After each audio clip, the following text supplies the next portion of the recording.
wabarakatuh. Perkenalkan, nama saya Alfia Aridamayanti, NIM 190311100032.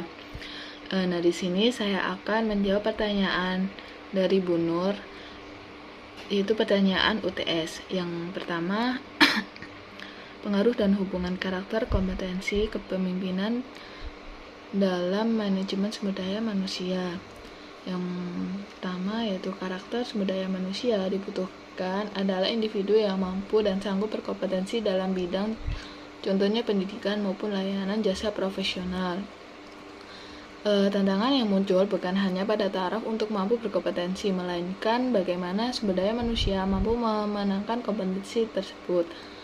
Suatu kompetensi tentunya saja akan dimenangkan oleh individu yang unggul. Kompetensi biasanya digunakan dalam sebagai karakteristik dasar dari seseorang yang memungkinkan mereka mengeluarkan kinerja superior dan dalam pekerjaannya. Kompetensi juga merupakan bagian kepribadian yang mendalam dan melekat pada seseorang melalui perilaku yang prediksi pada berbagai keadaan dan tugas pekerjaannya. Dalam kepemimpinan merupakan kemampuan dan keterampilan seseorang untuk menduduki jabatan sebagai pemimpinan satuan pekerjaan tersebut yang dapat mempengaruhi orang lain, terutama bawahannya, dan untuk berpikir dan bertindak. Yang kedua yaitu jelaskan dan berikan contoh perencanaan, desain, dan analisis jabatan. Strategi manajemen sumber daya manusia melibatkan pengembangan yang konsisten terhadap praktek yang selaras melalui program strategi. Kebijakan untuk memfasilitasi pencapaian tujuan strategi organisasi. Strategi manajemen sumber daya manusia berawal dari perencanaan kebutuhan tenaga kerja. Perencanaan sumber daya manusia merupakan proses analisis dan identifikasi tersedianya kebutuhan dan sumber daya manusia sehingga organisasi tersebut mencapai tujuannya. Contohnya yaitu merencanakan jumlah tenaga kerja yang tepat. Desain jabatan merupakan suatu proses manajer memutuskan suatu pekerjaan individu dalam menyelesaikan tugasnya atau wewenangnya. Desain jabatan melibatkan keputusan atau tindakan manajerial dalam suatu tujuan dan untuk memuaskan kebutuhan organisasinya. Contohnya, mengerjakan tugas yang diberikan oleh atasan kepada perusahaan tersebut dalam berkontribusi dalam sebuah karyawan menyelesaikan tugas. Analisis jabatan merupakan bentuk pengembangan uraian terperinci dari tugas-tugas yang dilakukan dalam suatu jabatan, penentuan hubungan dari suatu jabatan dengan jabatan yang ada, dan menentukan dengan pengetahuan, keterampilan, kemampuan-kemampuan lain yang diperuntukkan karyawan untuk melakukan pekerjaan secara efektif dan efisien. Contohnya yaitu menganalisis jabatan yang akan diberikan kepada karyawan sesuai dengan kemampuan setiap individu karyawan tersebut. Kemudian yang ketiga yaitu tentang rekrutmen. Tujuan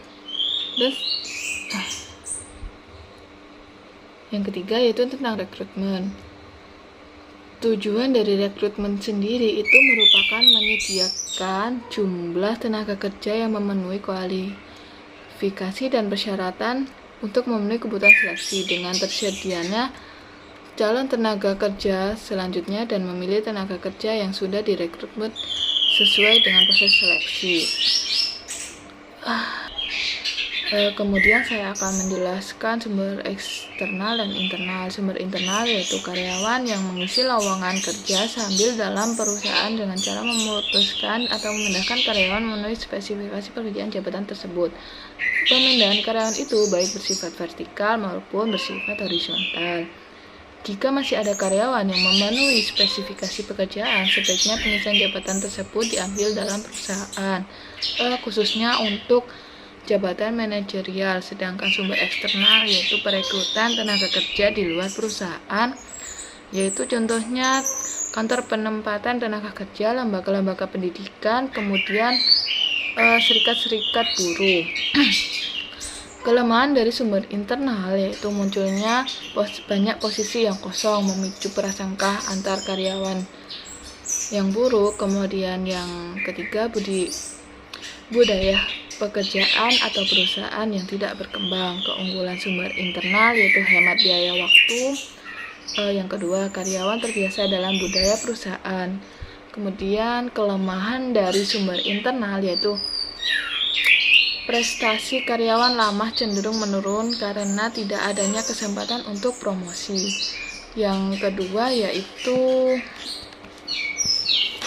biaya rekrutmen besar karena iklan dan seleksi. Kemudian waktu perekrutan relatif lama, orientasi dan induksi dapat dilakukan. Kemudian perilaku dan loyalitasnya belum diketahui. Keunggulan sumber eksternal yaitu kewajiban pejabat relatif baik. Kemudian kemungkinan membawa sistem kerja yang baik. Berikut itu adalah jawaban untuk UTS MSDM dari saya. Apabila ada kesalahan, saya mohon maaf yang sebesar-besarnya. Terima kasih telah menyaksikan video saya. Assalamualaikum warahmatullahi wabarakatuh.